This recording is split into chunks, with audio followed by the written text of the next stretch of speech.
All right, number 13 asks us to solve this equation. X minus 2 divided by x plus 1 plus 2x minus 7 divided by x minus 6 equals x minus 3 divided by x squared minus 5x minus 6.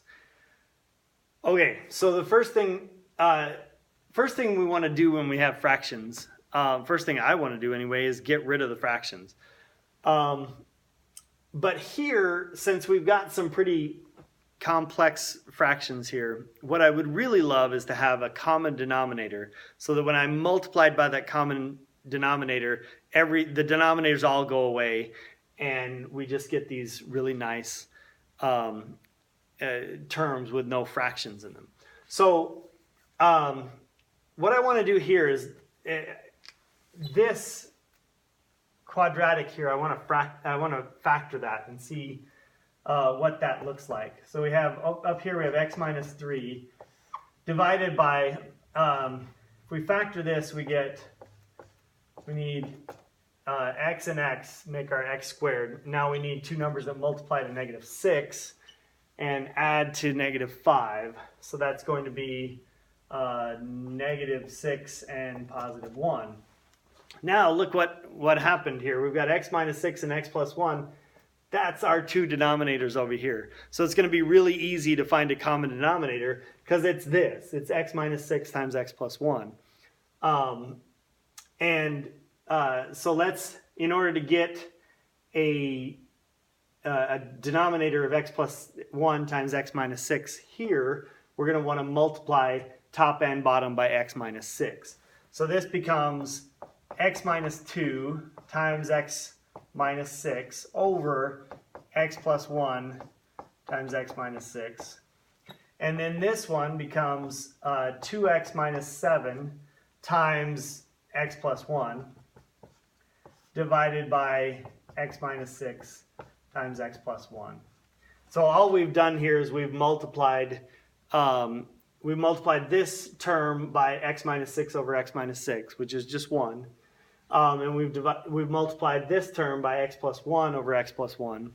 Again, it's just 1. So we're not doing anything illegal here. But what we've ended up with is a common denominator in all of these fractions. So now we can multiply both sides of this equation by x plus 1 times x minus 6. And it's going to wipe out all of those denominators. And we're going to be left with x minus 2 times x minus 6 plus 2x minus 7 times x plus 1 equals x minus 3. And now from here, we're going to want to expand this. So we'll multiply these. X times x is x squared. X times negative 6 is negative 6x plus negative 2x is negative 8x. Negative 2 times negative 6 is positive 12. And then over here, 2x times x is 2x squared. 2x times 1 is 2x plus negative 7x is negative 5x. Negative 7 times 1 is negative 7, and that's equal to x minus 3. Let's combine like terms here. So we get x squared, 3x squared. We've got an x squared and a 2x squared. And we've got negative 8x and negative 5x, that's negative 13x. 12 and 7, that's plus 5, equals x minus 3. Now let's get this equal to 0. Let's get the x and the negative 3 over to this side. So we'll subtract x from both sides and add 3. So we'll subtract x here and add 3. We get 3x squared. Minus 14x plus 8 is equal to 0. All right, so now we've got a quadratic equal to 0. So we could either factor this and use the zero product property to figure out what x is, or we could use the quadratic formula. I'm going to go ahead and use the quadratic formula.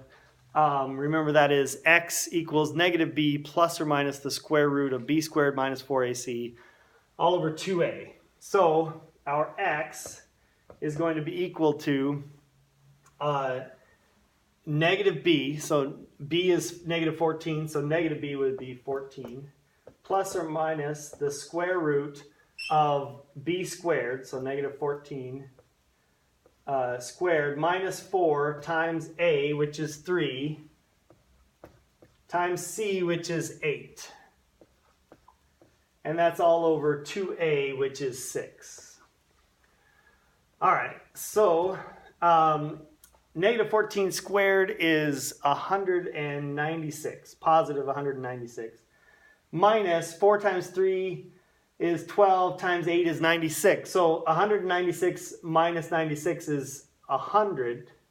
And so this is 14 plus or minus the square root of 100, which is 10, all over 6. So 14 plus 10 is 24, divided by 6 is 4. 14 minus 10 is 4, divided by 6 is 4/6 or 2/3. So our answer is that x is 4 or 2/3.